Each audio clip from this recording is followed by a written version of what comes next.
ಎಲ್ಲರಿಗೂ ಸ್ವಾಗತ ಸುಸ್ವಾಗತ. ನೀವು ನೋಡ್ತಾ ಇದ್ದೀರಾ ನಿಮ್ಮ ನೆಚ್ಚಿನ ಕಾರ್ಯಕ್ರಮ ಮಜಾ ಟಾಕೀಸ್.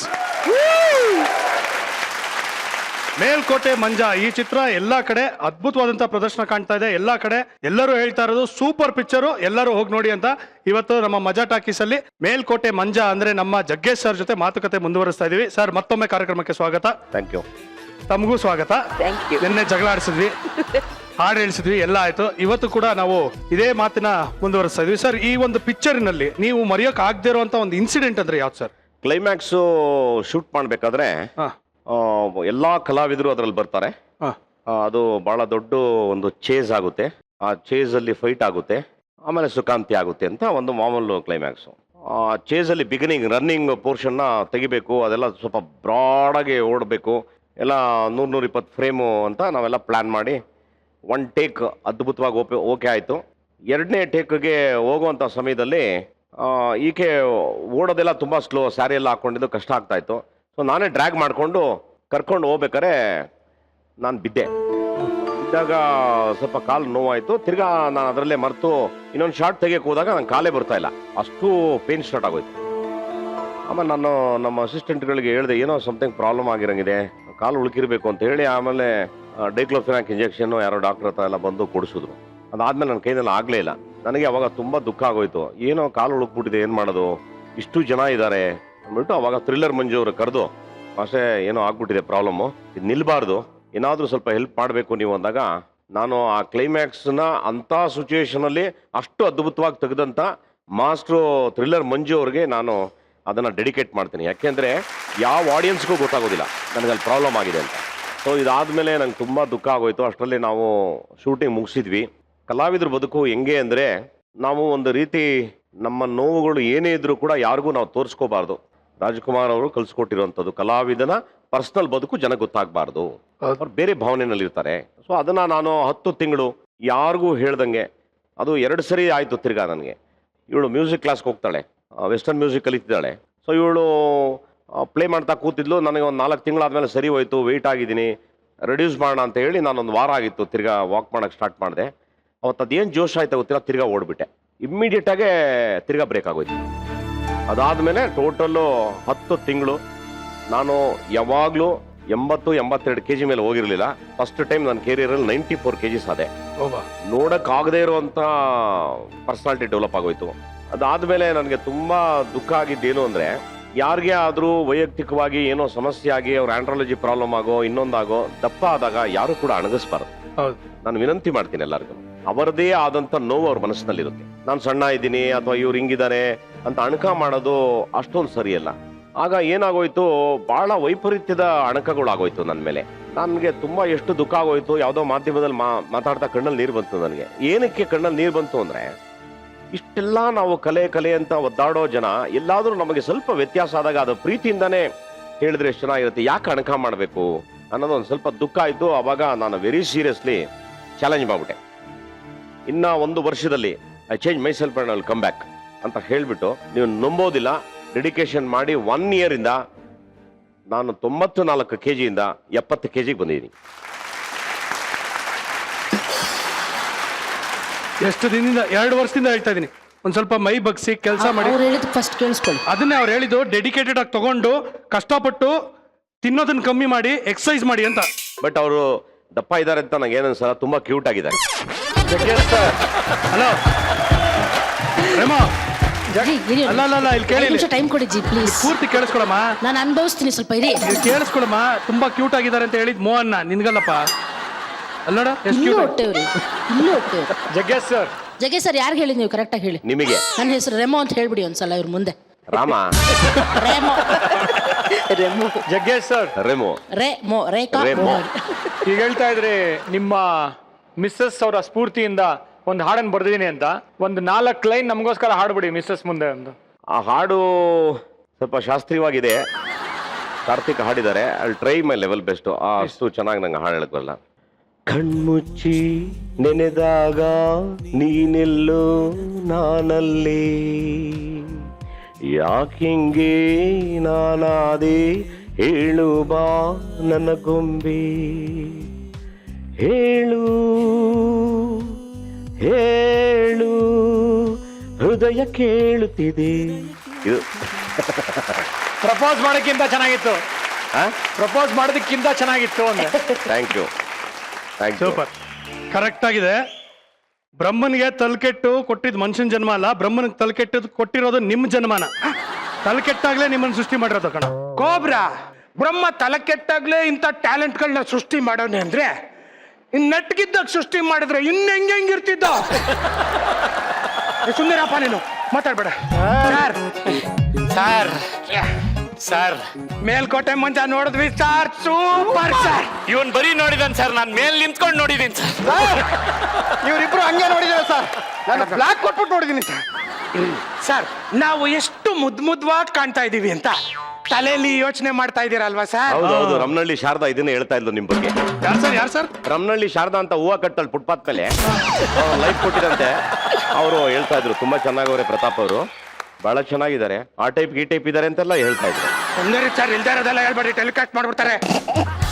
ಅವ್ರ ತಲೆಯಲ್ಲಿ ಯೋಚನೆ ಮಾಡೋದಿಲ್ಲ. ಹೌದು. ಇನ್ನೇನು ಎಲ್ಲರೂ ಮೊಣಕಾಲಿಂದ ಯೋಚನೆ ಮಾಡ್ತಾರೆ, ತಲೆಯಲ್ಲೇ ಯೋಚನೆ ಮಾಡೋದು. ಕುಗ್ಗು ಸುಂದರ್ಕೊಬ್ರ ನೀನು. ಸರ್ ನಾನು ಹೆಂಗ್ ಕಾಣ್ತಾ ಇದ್ದೀನಿ ಸರ್? ನೀವು ಬಹಳ ಸುಂದರವಾಗಿ ಇನ್ನೇನು ಡೆಲಿವರಿಗೆ ಲೇಬರ್ ರೂಮ್ಗೆ ಹೋಗೋ ಹೆಣ್ಮಗಳ ತರ ಕಾಣ್ತಾ ಇದ್ರಿ. ಜೋಕ್ಸ್ ಸರ್, ನಂಗೆ ಗೊತ್ತು ಜೋಕ್ಸ್.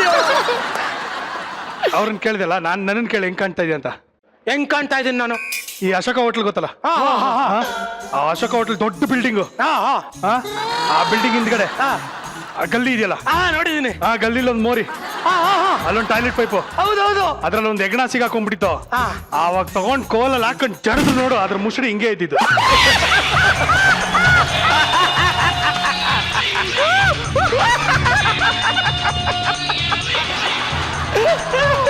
ಹಂಗಾರೆ ನಮ್ಮ ಉದ್ದೇಶ ಹೆಂಗವನು ಹೇಳು. ಹೇಳ್ತೀನಿ. ಹೇಳಿ. ಮೊನ್ನೆ ಝೂಗ್ ಹೋಗಿದ್ದೆ ಕಣ. ಝೂ ಅಲ್ಲೊಂದು ಹುಲಿ ನೋಡ್ದೆ ಕಣ.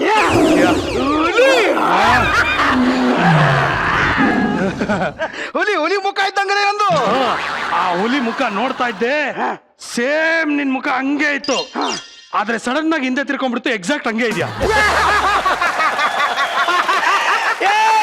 ಹುಲಿ ಮುಖ ಅಲ್ಲ, ಹುಲಿ.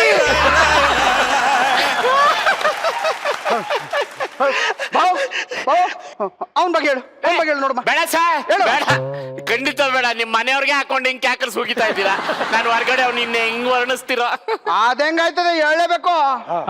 ನಾನೇ ಹೇಳ್ತೀನಿ.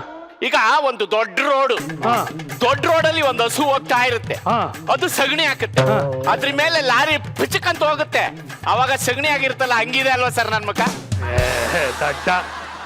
ಕ್ಯೂಟ್ ಆಗಿ ನೈಸ್ ಆಗಿ ಅವಾಗ ತಾನೇ ಲಟ್ಸಿ ರೆಡಿ ಮಾಡಿರುವಂತ ರಾಗಿ ಮುದ್ದೆ ತರ ಇದೆಯಾ ಅಂತ ಹೇಳೋಣ ಅಂತ ಹೋದೆ, ನೀನೇ ಸಗಣಿ ಕಂಪೇರ್ ಮಾಡ್ಕೊಂಡ್ಬಿಟ್ಟೆ. ಅಯ್ಯೋ ಎಂತ ಕೆಲಸ ಮಾಡ್ಕೊಂಡ್ಬಿಟ್ಟೆ ಸರ್. ಇನ್ನೊಂದ್ಸಲಿ ಹೇಳಿ ಸರ್. ಅದೇ ಹಸು ಹೋಗ್ತಾ ಇರುತ್ತೆ, ಲದ್ದಿ ಹಾಕತ್ತೆ, ಪಚ್ಚಕಂತ. ಅದಲ್ಲ ಸರ್, ನೀವ್ ಅನ್ಕೊಂಡಿದ್ದೀರೋ ಹೇಳಿದ್ರಲ್ಲ ಅದು. ಬೇಡ ಬಿಡು, ಇದೇ ಕರೆಕ್ಟ್ ಆಗಿದೆ ನಿನ್ಗೆ. ನಿನ್ ಕಣ್ಣಿಗೆ ನೀನೇ ಅಷ್ಟು ಚೆನ್ನಾಗಿ ಕಾಣಿಸಿದ್ಯಾ ಅಂದ್ರೆ ನಾನು ಯಾಕೆ ಹೇಳ್ಬೇಕು? ಸಗಣಿ ತರನೇ ಇದೆಯಾ ನೀನು. ಬಾವ ಏನ್ ಆಶ್ಚರ್ಯ ಬಾವ ಇದು. ಒಡಿ ನಿನ್ ಡೈಲಾಗು ಸುಮ್ಮನೆ ನಿಂತ್ಕೊಂಡ್ಬಿಟ್ಟೆ ಅದಕ್ಕೆ. ಯಾಕ್ರ ಬಂದ್ರಿ? ನಾನು ಇಲ್ಲಿ ಗೆಸ್ಟ್ಗಳ ಜೊತೆ ಮಾತಾಡ್ತಾ ಇದ್ದೀನಿ, ಜಾಗ ಖಾಲಿ ಮಾಡಿ ಅಂತ ಹೇಳಪ್ಪ. ಇಲ್ಲ ಕಣ, ಇಲ್ಲ ಹೇಳಲ್ಲ. ಆಕ್ಚುಲಿ ಜಗ್ಗೇಶ್ ಸರ್ ನಮ್ಮ ಮಜಾ ಟಾಕೀಸ್ಗೆ ಬಂದ ತಕ್ಷಣ ಅವ್ರಿಗೆ ಒಂದು ಪ್ರಾಮಿಸ್ ಮಾಡಿದ್ದೆ, ನಿಮಗೆ ನಮ್ಮ ಮನೆಗೆ ಬಂದಾಗ ತರ್ತರಾವರಿ ಕೋತಿಗಳನ್ನ ತೋರಿಸ್ತೀನಿ ಅಂತ ಹೇಳಿದ್ದೆ, ಓತಿಕೆತನ್ನು ತೋರಿಸ್ತೀನಿ ಅಂತ ಹೇಳಿದ್ದೆ. ಅದಕ್ಕೆ ಅವ್ರು ನೋಡ್ಕೊಳ್ಳಿ ಅಂತ ಬಿಟ್ಬಿಟ್ಟಿದ್ದೀನಿ. ಇಲ್ಲೇ ನೀವುಗಳೇ ನೋಡಿ ಓತಿಕೆತ. ಬಾವ ಅದೇಂಗಾಯ್ತದೆ? ಅವತ್ತು ನಮ್ಮನ್ನು ಸಿಳ್ಳೆಕೆ ತಂದಿದ್ದೆ, ಇವತ್ತು ಓದಿಕೆ ಅಂದ್ಬಿಡ್ತೀವಿ, ಅದೇಂಗಾಯ್ತದೆ? ಯಾವ್ದಾರು ಒಂದಕ್ಕೆ ಫಿಕ್ಸ್ ಆಗು. ಕಮಂಗಿಗಳು ಅಂದ್ರೆ ನೀವೇ ಕಣ. ಮತ್ತೆ ಕನ್ಫ್ಯೂಸ್ ಮಾಡ್ಬಿಡಪ್ಪ ನೀನು. ಆಯ್ತು, ನೀವು ಓತಿ ಕೇತಾನೋ ಇನ್ನೊಂದು ಕೇತಾನೋ ಏನೋ ಒಂದು, ಯಾಕೆ ಬಂದಿದ್ದೀರಾ ಅದನ್ನಾದ್ರೂ ಹೇಳಿ. ಕೋಬ್ರಾ ಏನ್ ಹಿಂಗ್ ಕೇಳ್ಬಿಟ್ಟೆ? ಇವತ್ತು ನಮ್ಮ ಡಿಂಕ್ ಚಿಕ್ಕ ಆರ್ಕೆಸ್ಟ್ರಾ ವತಿಯಿಂದ ಎಲ್ಲರಿಗೂ ಸ್ವಾಗತ ಸುಸ್ವಾಗತ. ನಾವಿಲ್ಲಿಗೆ ಬಂದಿರುವ ಕಾರಣ ನಮ್ಮ ಚಿಕ್ಕಪ್ಪನ ಮಗಳನ್ನ ತೋರ್ಸೋಣ ಅಂತ. ಯಾರನ್ನ? ಚಿಕ್ಕಪ್ಪನ ಮಗಳು. ಚಿಕ್ಕಪ್ಪನ ಮಗಳ? ಯಾವಳು? ಪ್ರತಿಭಾ. ಅವಳನ್ನ ಯಾಕೆ ಇಲ್ಲಿ ತೋರಿಸ್ತಾ ಇದ್ಯಾ? ಪ್ರತಿಭಾ ಪ್ರದರ್ಶನ ತೋರ್ಸೋಣ ಅಂತ. Talent show. ಸ್ವಲ್ಪ ಜನರಲ್ ನಾಲೆಡ್ಜ್ ಬೇಡ, ಥಿಂಕ್ ಮಾಡ್ಬೇಕು. ಅಪ್ಪ, ನಿಮ್ಮ ಆರ್ಕೆಸ್ಟ್ರಾ ಟ್ಯಾಲೆಂಟ್ ನನಗೆ ಗೊತ್ತಿಲ್ವೇನೋ? ಕೊಡಿಲ್ ಮೈಕು. ಇನ್ನೇನು ಕೆಲವೇ ಕ್ಷಣಗಳಲ್ಲಿ ಮಹಾಮಂಗಳಾರತಿ ಆಗಲಿದೆ. ಭಕ್ತಾದಿಗಳೆಲ್ಲ ಅತಿ ಹೆಚ್ಚಿನ ಸಂಖ್ಯೆಯಲ್ಲಿ ಬಂದು ಭಗವಂತನ ಕೃಪೆಗೆ ಪಾತ್ರರಾಗಬೇಕೆಂದು ವಿನಂತಿ. ಇದು ಸುಖಕಟ್ಟೆ ಗೆಳೆಯರ ಬಗ್ಲದ 25ನೇ ವರ್ಷದ ಗಣಪತಿ ಉತ್ಸವ ಇದೆ ತಾನೇ ನಿಂದು? ಅಲ್ಲಪ್ಪ, ಅದೆಲ್ಲ ಹಬ್ಬದ ಸೀಸನ್ ಅಲ್ಲಿ ಮಾತ್ರ ಚೇಂಜ್ ಮಾಡ್ಕೊಂಡಿದ್ವಿ. ಇನ್ನೇನು ಕೆಲವೇ ನಿಮಿಷಗಳಲ್ಲಿ ಪುಳಿಯೋಗರೆ ಹಾಗೂ ಮೊಸರನ್ನು ಕೊಡಲಾಗುತ್ತದೆ. ಭಕ್ತಾದಿಗಳು ಕ್ಯೂವಿನಲ್ಲಿ ನಿಂತ್ಕೊಂಡು ತಗೋಬೇಕಾಗಿ ವಿನಂತಿ. ಈ ಸಲ ನಮ್ ಟ್ಯಾಲೆಂಟ್ ನೋಡಿದ್ರೆ ನೀನು ಗಡ ಗಡ ಗಡ ಅಂತ ನಡ್ಕೋಬಿಡ್ತೀಯ. ಏನಪ್ಪ ಅದು ನನ್ನನ್ನೇ ನಡುಗಿಸುವಂತ talent? Mummy free, mummy free ಅಂದ್ರೆ ಡ್ಯಾಡಿ ಏನ್ ಕಾಸ್ಟ್ಲಿನಾ? ಅದಲ್ಲಪ್ಪ, ಗೊತ್ತಾಯ್ತಲ್ಲ ಇವ್ನಿಗೆ ಪಾಪ. ಅಯ್ಯೋ ಪೆನ್ ಏನು? ಕೇಳಿಸ್ಕೊ, ಮಮ್ಮಿ ಫ್ರೀ. ಅಯ್ಯೋ ಕೋಬ್ರಾ ಸರ್, ಅದು ಮಮ್ಮಿ ಫ್ರೀ ಅಲ್ಲ, ಮಿಮಿಕ್ರಿ ಮಿಮಿಕ್ರಿ ಮಮ್ಮಿ ಫ್ರೀ. ಸುಮ್ನೆಪ್ಪ, ಎರಡಲ್ಲೂ ರಿಯಾಯ್ತಲ್ಲ, ಬುಟ್ಟಾಕ್ರಿ ನೀವು. ಈಗ ಶುರು ಮಾಡೋಣ. ನಮ್ಮ ಡಿಂಕಿ ಚಿಕ್ಕ ಆರ್ಕೆಸ್ಟ್ರಾ ತಂಡದ ಆಧಾರ ಸ್ತಂಭ ಹಳೆ ಕಂಬ ಮುದ್ದೇಶ ಅವರಿಂದ ಮಮ್ಮಿ ಫ್ರೀ ಮಿಮಿಕ್ರಿ. ಚಪ್ಪಾಳೆ ಯಾವಾಗ ಕಾಯಿ ಕೇಳ್ತಾರನು ಅದೆಲ್ಲ ಮಾಡ್ತಾ ಇದೆಯಲ್ಲ. ಹೊಡೆದ್ರೆ ಮಕ್ಕಳ ಹಂಗೆ ಕಾಚ್ಕೊಂಡ್ಬಿಡ್ಬೇಕು ನನ್ನ ಮಗನೇ. ಹೊಟ್ಟೆ ಮೇಲೆ ಒದ್ದೆ ಅಂದ್ರೆ ಹಂಗೆ ಎದೆ ಚಪ್ಬಿಡ್ಬೇಕು. ಬಿಚ್ಚಾಕ ನನ್ನ ಮಗನೇ ಒದ್ದೆ ಹಿಡಿದು ಕೈ ಕಾಲು ಮುರಿದು ಬಿಡ್ತೀನಿ, ಬಡಕ್ತದೆ. ಇದು ಬರಲ್ಲ ಕೆಳಗೆ ಒದ್ದೆ ಹಿಡಿಯಲ್ಲ. ಎಲ್ಲ ಮಾಡ್ತಿದೀಯ ಅಲ್ಲಿ? ಸಕ್ಕತ್ತಾಗಿತ್ತು, ನಮ್ಮ ಮುದ್ದೋಚ ಅವರು ಸಖತ್ತಾಗಿ ಮಾಡಿದ್ರು. ಯಾರ್ದ ಮಾಡಿದ್ ನೀನು? ನಮ್ಮೂರ್ ಕಳೆಗೊಡ್ರದು. ಮಿಮಿಕ್ರಿ ಅಂದ್ರೆ ಯಾರಾದ್ರೂ ಫೇಮಸ್ ಪರ್ಸನಾಲಿಟಿನ ಅನುಕರಣೆ ಮಾಡೋದು, ಅದಕ್ಕೆ ಮಿಮಿಕ್ರಿ ಅಂತಾರೆ. ಇದ್ಯಾರು ಇದು? ಕಾಳೆಗೌಡ್ರು ನಮ್ಮೂರಲ್ಲಿ ವರ್ಲ್ಡ್ ಫೇಮಸ್. ಕಾಳೆಗೌಡ್ರು ಅವ್ರದ್ದು ಮಿಮಿಕ್ರಿ ಇದು. ಎಲ್ಲಾರು ಅಲ್ಲಿ ಓ ಅಂದ್ರು ತಾನೆ, ನಿಂದೇನ್ ಮಧ್ಯದಲ್ಲಿ ಕಟ್ಟಿ ಓ ಅಂದ್ರೆ ಏನೇಳು? ಏನು ಆಚೆಗೆ ಹೋಗು ಅಂತ. ಸುಂದರಪ್ಪ ಎಂದಾರದಲ್ಲ ಹೇಳ್ಬೇಡ. ಈಗ ಮುಂದಿನ ಕಾರ್ಯಕ್ರಮ ಡಿಂಕ್ ಚಿಕ್ಕ ಆರ್ಕೆಸ್ಟ್ರಾದ ಓನರ್ ಆದಂತಹ ಕುರಿ ಅವರಿಂದ ಮಿಮಿಕ್ರಿ ಮಿಮಿಕ್ರಿ ಮಿಮಿಕ್ರಿ. ನಾನು ಕಾರ್ ಒಳಗೆ ಹತ್ತದ ಅಂದ್ರೆ ಪೆಟ್ರೋಲ್ ಮುಗಿಯೋ ತನಕ ಇಳಿಯಲ್ಲ, ಟೈರ್ ಸವಿಯೋ ತನಕ ಇಳಿಯಲ್ಲ. ನಾನು ಇಳಿದೆ ಅಂದ್ರೆ ಕಾರಲ್ಲಿ ಪೆಟ್ರೋಲ್ ಮುಗ್ದೋಗೈತೆ, ಟೈರ್ ಸಮದೋಗೈತೆ ಅಂತ ಅರ್ಥ.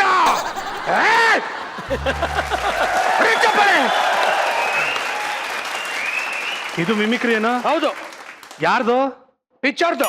ಯಾವ ಪಿಕ್ಚರ್ದು? ಹೊಸ ಪಿಕ್ಚರ್ದು. ಹೊಸ ಪಿಕ್ಚರ? ಹಾ. ಟೈಟ್ಲ್ ಏನು? ಬಂದಾಗ. ಏನ್ ಬಂದಾಗ? ಬಂದಾಗ. ಟೈಟ್ಲ್ ಏನು? ಬಂದಾಗ. ಇದು ಟೈಟ್ಲು. ಹೌದು. ಬಂದಾಗ. ಹೌದು. ಹೀರೋ ಯಾರು? ವಾಸ್ಬಾ. ಹೆಸರೇನು? ಅವನ ಹೆಸರೇ ವಾಸ್ಬಾಪ. ಹೀರೋ ಹೆಸರು ಹೊಸಬಾ. ಹೌದು. ಹೀರೋಯಿನ್ ವಾಸ್ಬಿ. ಮೆಟ್ಟಗೊಂಡ್ ಮಾಡ್ತೀನಿ ನಾನು. ಹೊಸಬಾ ಹೊಸಬಿ ಅಂತ. ಹೇ, ಯಾರೋ ಫೇಮಸ್ ಆಗಿರೋರು ಮಿಮಿಕ್ರಿ ಮಾಡ್ರ? ಸರ್, ಪಿಕ್ಚರ್ ರಿಲೀಸ್ ಆದ್ಮೇಲೆ ಎಲ್ಲರೂ ಫೇಮಸ್ ಆಯ್ತಾರೆ ಬಿಡಿ ಸರ್. ಬೇರೆಯವರು ಫೇಮಸ್ ಆಗಿರೋರ್ದು ಮಿಮಿಕ್ರಿ ಮಾಡ್ತಾರೆ, ಆದ್ರೆ ನಾವು ಫೇಮಸ್ ಆಗಕ್ ಮುಂಚೆನೆ ಮಾಡ್ತಾ ಇದೀವಿ. ಅದೇ ನಮ್ಮ ಡಿಂಗಿ ಚಿಕ್ಕ ಆರ್ಕೆಸ್ಟ್ರಾ ಸ್ಪೆಷಾಲಿಟಿ. ನಾನ್ ಮಿಮಿಕ್ರಿ ಮಾಡ್ತೀನಿ ನೋಡ್ರ. ಪಾಪ ನೋಡು, ಈ ಹುಡುಗನ್ಗೆ 4 ಬೆರಳಿದೆ. ಅಯ್ಯಯ್ಯೋ ಪಾಪ, ಈ ಹುಡುಗ ನೋಡೋದಕ್ಕೆ ಎಷ್ಟು ಮುದ್ದಾಗಿದ್ದಾನೆ ನೋಡು. ಕತ್ತು ಉಲ್ಟಾ ತಿರ್ಕೊಂಡ್ಬಿಟ್ಟಿದೆ. ಅಯ್ಯಯ್ಯೋ ಪಾಪ, ಈ ಹುಡುಗ ನೋಡು, ಕಾಲ್ನ ಮುರಿದು ಬೆನ್ನು ಕಟ್ಬಿಟ್ಟಿದ್ದಾರೆ. ಸಾಯೋವಾಗ ಅದೆಷ್ಟು ಕಷ್ಟಪಟ್ಟಿದ್ನೋ ಏನು. ಇದು ಯಾರ್ದು ಮಿಮಿಕ್ರಿ? ಇದು ಜನಗಳದು ಮಿಮಿಕ್ರಿ. ಜನಗಳದ? ಜನಗಳು ಯಾಕೆ ಮಿಮಿಕ್ರಿ ಮಾಡ್ತಾರೆ? ಇವನ್ ಕೈ ಕತ್ತರಿಸ್ಬಿಟ್ಟು, ಇವನ್ ಕೂತಿಗೆ ತಿರ್ಗಿಸ್ಬಿಟ್ಟು, ನೀನ್ ಕಾಲ್ ಮುರಿದ್ಬಿಟ್ಟು ಬೆನ್ನು ಕಟ್ಬಿಟ್ಟು ರೋಡಲ್ಲಿ ಬಿಸಾಕಿರ್ತೀನಲ್ಲ, ಅವಾಗ ನಿಮ್ಮನ್ನ ನೋಡ್ಕೊಂಡು ಇದೇ ತರ ಮಿಮಿಕ್ರಿ ಮಾಡೋದು. ಹಬ್ಬ ನಾನು ಮಾಡ್ಕೊಂಡ್ರ ಮಿಮಿಕ್ರಿ ಅಂತ ಮಿಮಿಕ್ರಿ ಅಂತ. ಹೈ ಹೋರ ಆ ಕಡೆ, ಹೋಗ್ರ ಆ ಕಡೆ, ಹೋಗ ಆ ಕಡೆ ಪಕ್ಕದಲ್ಲಿ ಹೋಗ. ನಿನ್ನು ಕೈಗಟ್ಟಿ ಮಿಮಿಕ್ರಿ ಮಾಡೋದು ಕಲೀರ. ಸರ್ ಬನ್ನಿ ಸರ್, ಸ್ವಲ್ಪ ಹೇಳ್ಕೊಡಿ ಸರ್ ಇವ್ರಿಗೆ. ಈಗ